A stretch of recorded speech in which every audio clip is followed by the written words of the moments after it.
नमस्कार मित्रों, स्वागत है आपका मेरे YouTube चैनल सोशल टॉक पर। अगर आप एक सच्चे सनातनी हैं तो मेरे YouTube चैनल को सब्सक्राइब कर दीजिए और बेल आइकन को प्रेस कर दीजिए। अब मैं आप लोगों को आगे की कहानी बताने जा रहा हूं। एक बार धर्म और लक्ष्मी में बहस हो गई।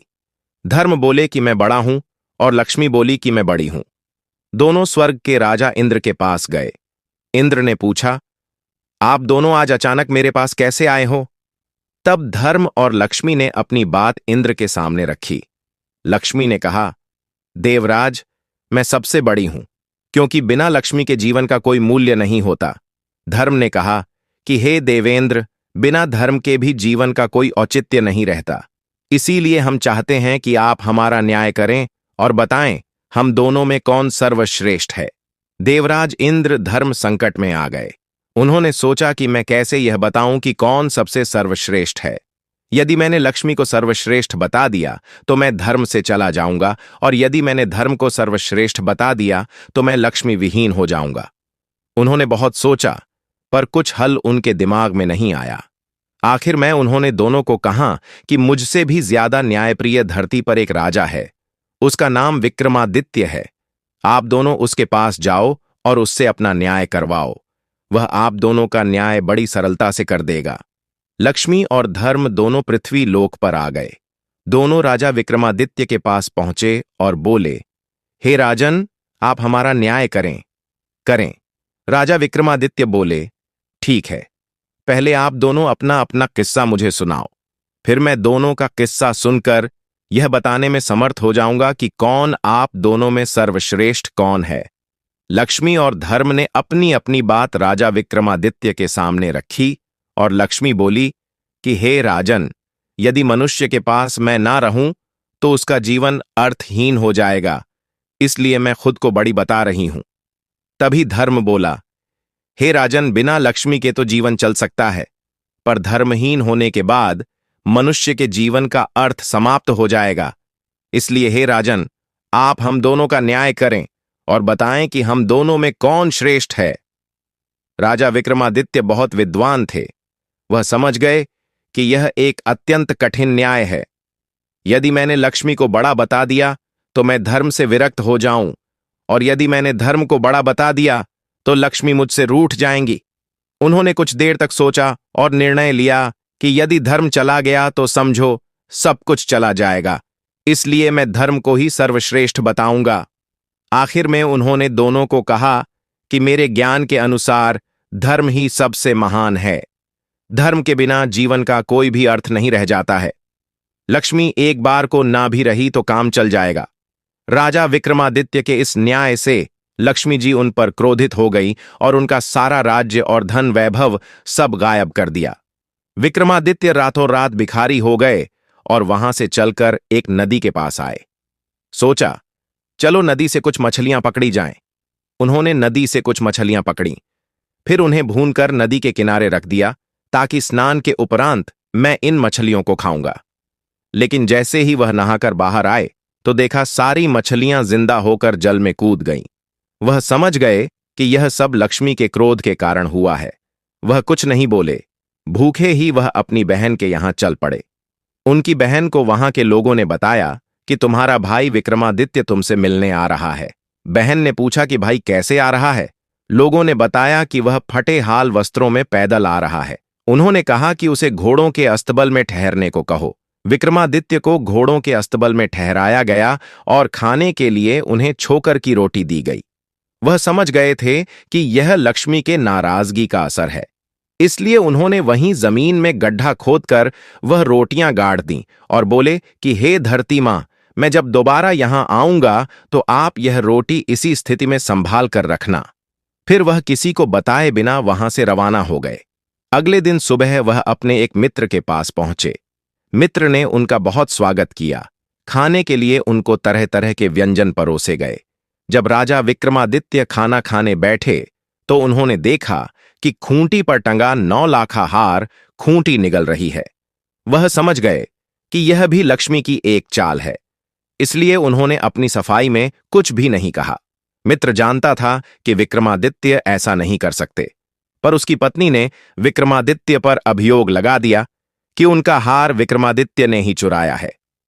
वहां से विक्रमादित्य चलते हुए किसी दूसरे राज्य में आ गए।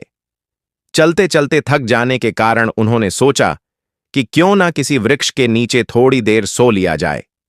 उधर उस राजा के यहां चोरों ने चोरी की थी। वह धन उन्होंने लाकर सोते हुए विक्रमादित्य के पास रख दिया। इधर राजा के सैनिक चोरों की तलाश में जब वहां पहुंचे तो देखा कि सारा धन विक्रमादित्य के पास पड़ा था। उन्हें समझ में आ गया कि यही चोर है। उसको पकड़कर राजा के पास ले गए।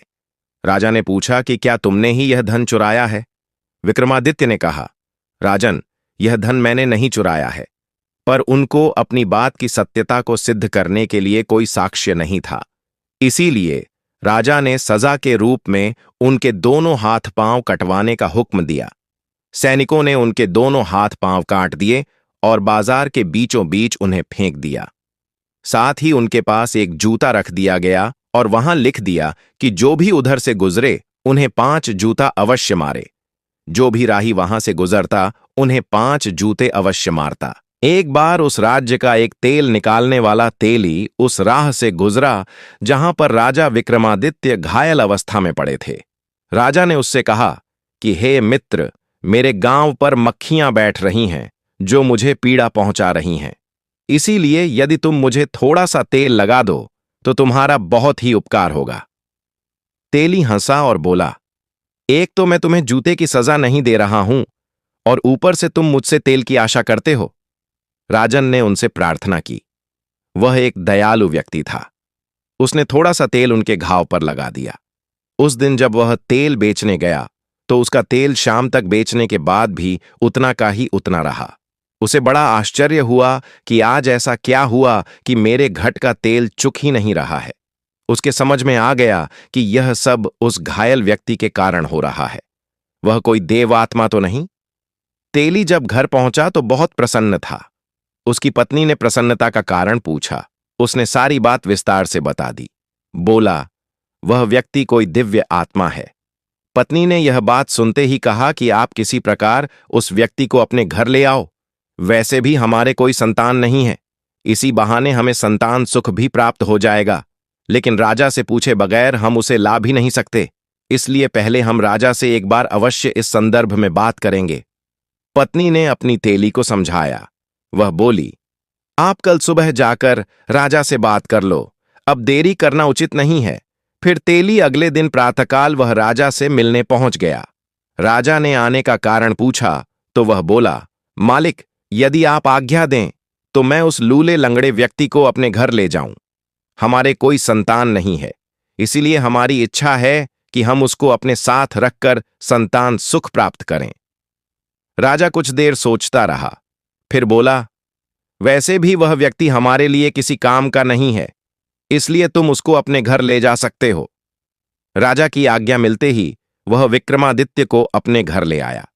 जैसे ही विक्रमादित्य उसके घर पहुंचे, उसका हर कार्य अब अच्छा होने लगा। जितनी वह उसकी सेवा करते उतनी समृद्धि बढ़ने लगी। इधर राजा की राजकुमारी बहुत ही विदुषी थी। वह लगभग हर कला में पारागण थी। वह शाम को दीपक राग गाकर महल और शहर के दियों को प्रज्वलित करती और फिर जब वह रात को दिए बुझाती, उसके बाद विक्रमादित्य फिर से दीपक राग गाकर दिए प्रज्वलित कर देते थे। ऐसा जब 2-3 दिन हुआ तो राजकुमारी को विश्वास हो गया कि राज्य में कहीं ना कहीं विक्रमादित्य रहते हैं, क्योंकि दीपक राग गाने वाले गिनती के ही लोग हैं, जिनमें विक्रमादित्य सर्वश्रेष्ठ थे। उधर राजा ने राजकुमारी का स्वयंवर रच दिया। दूर दूर के राजाओं और राजकुमारों को आमंत्रित किया।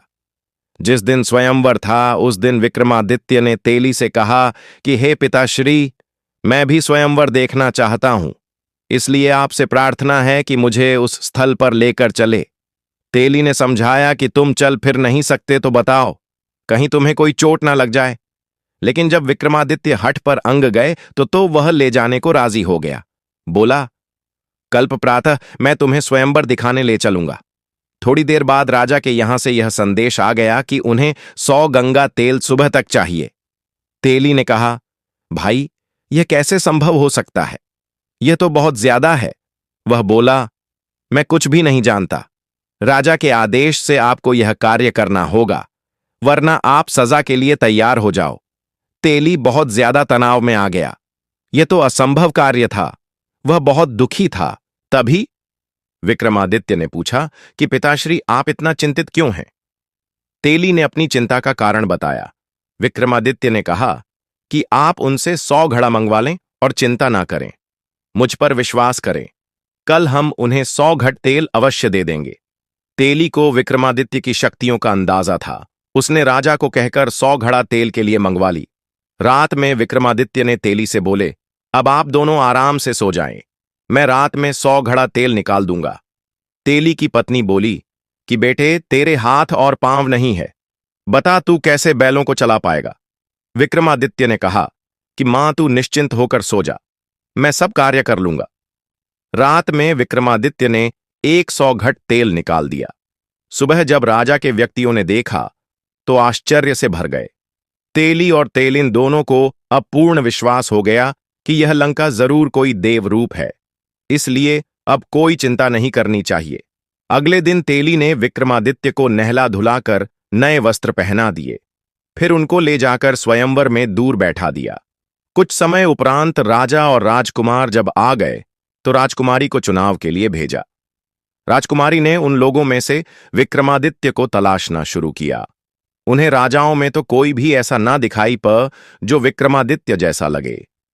तभी उसकी निगाह दूर बैठे अपंग व्यक्ति पर गई। उसे उनमें बहुत तेज दिखाई पड़ा। उनका तेज देखकर वह समझ गई थी कि वही राजा विक्रमादित्य है।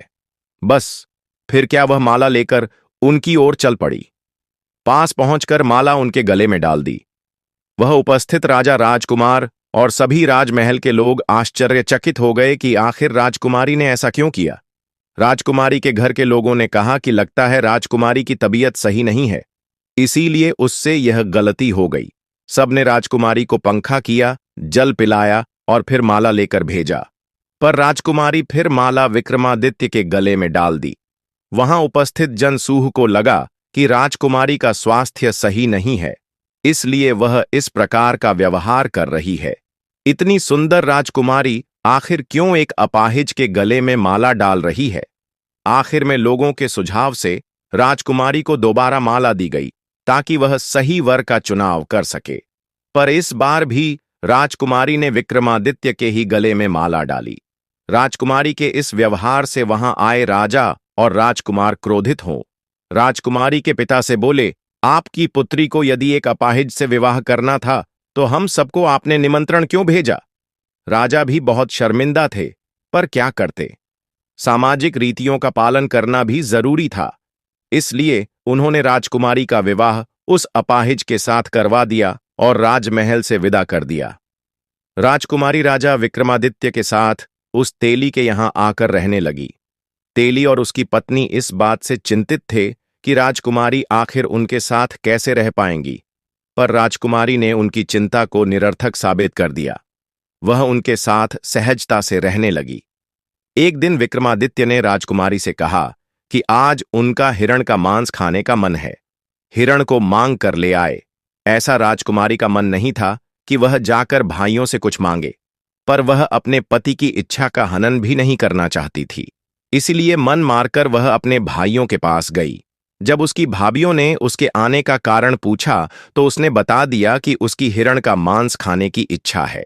वह विक्रमादित्य की इच्छा को अपनी इच्छा बता दी। वह नहीं चाहती थी कोई उसके पति के बारे में कुछ गलत कहे, पर फिर भी भाइयों ने उसके पति के बारे में उसे सुनाया। बोली, जब हिरण के मांस का इतना ही शौक था तो किसी अच्छे व्यक्ति को चुनती। राजकुमारी उनकी जली कटी बातें सुनकर वापस आ गई। उसने सारी बातें विक्रमादित्य को आकर बताई। विक्रमादित्य ने कहा कि कोई बात नहीं, तुम उनसे मेरी तलवार और घोंगा मांग लाओ। राजकुमारी जब वापस जाने लगी तो विक्रमादित्य को कुछ याद आया। उन्होंने अपना एक रुमाल राजकुमारी को यह कहते हुए दिया कि यदि मेरा घोंगा कोई दिक्कत करे तो यह रुमाल उन्हें दिखा देना, वह चुपचाप आ जाएगा। जब राजकुमारी वापस महल पहुंची तो उसकी भाभियों ने उसका फिर मजाक बनाया। राजकुमारी बोली, इस बार मैं हिरण का मांस नहीं, उनका घोंघा और उनकी तलवार लेने आई हूं। तलवार और घोड़े ने भी वहां आतंक मचा रखा था। कोई उनके करीब जा नहीं पा रहा था। जब राजकुमारी ने उनकी मांग की तो भाभियों ने सोचा, अच्छा है, यह उनका शिकार बन जाए, इससे हमें सुकून मिल जाएगा। उन्होंने सहर्ष दोनों चीजों को ले जाने को कह दिया। जब राजकुमारी उनको लेने गई तो तलवार सांप बनकर उसे काटने दौड़ी और घोंगा दुल्हनतियां मारने लगा। राजकुमारी को विक्रमादित्य की कही बात याद आ गई। उसने तुरंत रुमाल निकालकर उन्हें दिखा दी। विक्रमादित्य की रुमाल देखते ही दोनों शांत हो गए। राजकुमारी ने तलवार उठा ली और घोड़े की लगाम पकड़कर वापस विक्रमादित्य के पास आ गई। जब शाम होने को हुई तो विक्रमादित्य ने राजकुमारी से कहा कि अब वह उसे घोड़े की पीठ पर बैठा दे। आज वह शिकार खेलने जाएगा। राजकुमारी ने कहा कि आप कैसे घोड़े की सवारी कर पाएंगे। विक्रमादित्य ने जब जिद की तो राजकुमारी और तेली की मदद से उन्हें घोड़े पर बैठा तो दिया, पर बिना किसी पतंग के वह घोड़े से गिरने लगे। राजकुमारी यह सब देखकर बहुत दुखी हुई। उसकी आंखों में पानी भर आया। उसने आंखों के आंसुओं को छुपाने के लिए मुंह दूसरी ओर घुमा लिया। तभी उन्हें लगा जैसे घोड़े की लगाम को कोई उनके हाथों से खींच रहा है। उसने जल्दी घूमकर विक्रमादित्य की ओर देखा। आश्चर्य से वह स्तब्ध हो गई। उसने देखा राजा विक्रमादित्य पूर्ण शरीर में घोड़े पर सवार थे। वह बहुत खुश हुई। उसकी आंखों में जिज्ञासा भर आई, यह जानने के लिए कि आखिर यह सब क्या है। विक्रमादित्य ने उसे आश्वासन दिया कि शिकार से लौटने के उपरांत वह सारी बातें उसे बता देंगे। जब वह जंगल में पहुंचे तो उन्होंने जो भी शिकार किया उसके कान और पूंछ काट लिए और शिकार वहीं छोड़ दिया। उधर राजकुमारी के भाई भी शिकार पर गए हुए थे। उन्होंने जंगल में बिना कान पूंछ का जब ताजा शिकार देखा तो उन्हें लालच आ गया। उन्हें लगा कि यह ताजा शिकार उनके लिए पुरस्कार के समान है। उन्होंने वह सारे शिकार उठा लिए और वापसी को मोह लिए। उन्होंने इसके लिए शिकारी को धन्यवाद। अभी वह कुछ दूर चले होंगे। उन्हें तीव्र प्यास लग गई। उन्होंने अपने घोड़ों पास के जलाशय की ओर मोक दिया।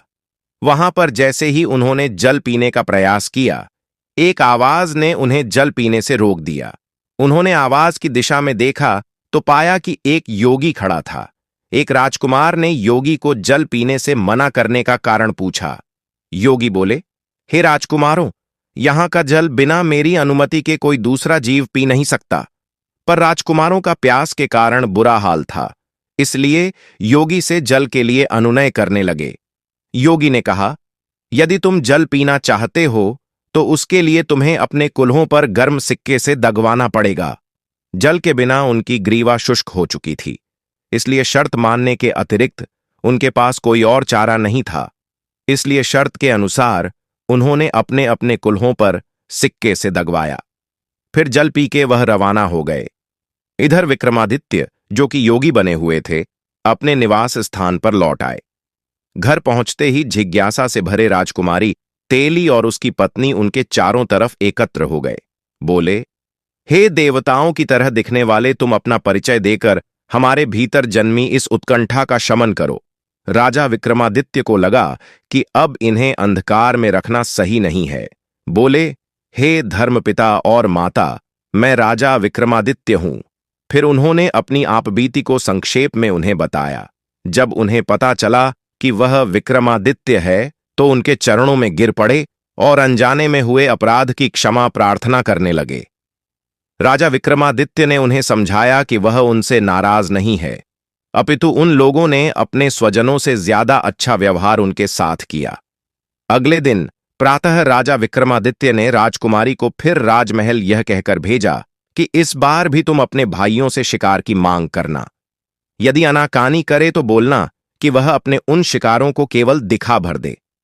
जब वह शिकार को दिखाने पर राजी हो जाए और तुम्हें शिकार दिखा दे तो तुम उनसे पूछता कि उन शिकारों के कान और पूंछ कहाँ है। फिर विक्रमादित्य ने पिछली रात जंगल में घटी सारी घटना बता दी और एक थैला उन्हें थमा दिया। बोले, आखिर में तुम यह थैला उनके सामने पलट देना, फिर मेरे बारे में उन्हें बता देना। इस बार राजकुमारी बिना किसी संकोच के ही भाइयों के घर चल पड़ी। इस बार भी वही परिस्थितियां जन्मी जो पिछली बारी थीं, पर अंत में जब उन्होंने डीगें हाँकनी शुरू की तो राजकुमारी ने वह थैला जो विक्रमादित्य ने उन्हें दिया था उनके सामने पलट दिया। थैले में भरे कान और पूंछ नीचे बिखर गए। भाभियों ने आश्चर्य से पूछा कि यह सब क्या है। तब राजकुमारी बोली कि आप अपने पतियों से ही पूछो और उनसे पूछो कि कल रात पोखर का जल पीने का उन्होंने क्या भुगतान किया है। जब भाइयों की पत्नियों ने उनसे पूछा तो सबने पिछली रात की सारी घटना बता दी। भाभियों ने आश्चर्य से राजकुमारी से पूछा कि उसके पास यह कान पूछ कैसे आए। तो उसने बताया कि वह योगी और कोई नहीं, स्वयं उसके पति थे। भाइयों ने व्यंग से कहा कि यह कैसे संभव हो सकता है, एक अपाहिज यह सब कैसे कर सकता है। तब राजकुमारी ने बता दिया कि जिसे अपाहिज कह रहे हो वह राजा विक्रमादित्य है। राजा विक्रमादित्य का नाम सुनते ही महल में खलबली मच गई। यह सूचना राजा को जब मिली तो वह भी घबरा गए। आखिर उन्होंने नहीं विक्रमादित्य को दंड दिया था। राजा, राजकुमार और मंत्रीगण सभी तेली के घर की ओर दौड़ पड़े। राजा और राजकुमार सभी राजा के पैरों में गिरकर क्षमा याचना करने लगे। राजा ने उन सबको कहा कि आप लोग दुखी ना हो, यह मेरे धर्म की परीक्षा थी, इसलिए आप लोगों की मति घूम गई थी। अतः आप लोग यह बात अपने मस्तिष्क से निकाल दें कि मैं आपसे नाराज हूं। सब खुश हो गए और राजा को अपने महल ले गए, उनकी खूब आवाभगत की। कुछ दिन वहां रहने के उपरांत राजा ने वहां से विदाई ली और पूरे साजो सामान से राजा ने उन्हें विदा किया। विक्रमादित्य उस राज्य से माल असबाब के साथ रवाना हुए। राजा ने भी उन्हें भरपूर सामान दिया। सैनिकों ने पूछा कि राजन, अब हम किस ओर चले? तो विक्रमादित्य ने कहा कि आप लोग मेरी बहन के घर की ओर चलो। जब वह लोग विक्रमादित्य की बहन के नगर के पास पहुंचे तो बहन को भी उसके गुप्तचरों से समाचार प्राप्त हो गया कि उसका भाई विक्रमादित्य आ रहा है। उसने अपने कर्मचारियों से पता किया कि विक्रमादित्य किस परिस्थिति में है। गुप्तचरों ने बता दिया कि वह पूरे लाव लश्कर के साथ आ रहा है। बहन ने तुरंत राज्य कर्मचारियों से उनके भव्य स्वागत के लिए कहा और बोली उसे विशेष महल में ठहराया जाए। जब विक्रमादित्य पहुंच गए तो बहन उनके लिए बेहतरीन व्यंजन बनवाकर उनके स्वागत में पहुंची। राजा विक्रमादित्य ने वह भोजन करने से मना कर दिया और बहन को लेकर वह गौशाला में पहुंचे। एक जगह जमीन खोदकर उन्होंने सूखी रोटियां निकाली जो उस समय बहन ने उनके लिए खाने को भेजी थी जब उन पर लक्ष्मी रुष्ट थी। बहन बहुत शर्मिंदा हुई, उसने अपने किए पर शर्मिंदगी जताई। लेकिन विक्रमादित्य ने कहा, बहन, मुझे इस बात का कोई भी दुख नहीं है, पर तुम्हें संबंधों की मर्यादा का पालन करना था। अगले दिन वह वहां से रवाना हो गए। अपने कर्मचारियों से मित्र के घर चलने को कहा। जब वह मित्र के घर पहुंचे तो मित्र बहुत प्रसन्न हुआ।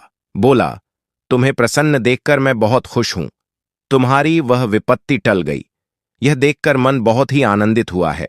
आपसे अनुरोध है कि आप आज रात कम से कम मेरा आतिथ्य स्वीकार करें। विक्रमादित्य ने कहा कि मित्र, मुझे खुद को भी तुम्हारे यहां रोकने की इच्छा थी। वह विक्रमादित्य को लेकर अपने विशेष कक्ष में पहुंचा। वहां दोनों मित्रों के मध्य पुराने दिनों की चर्चा हुई।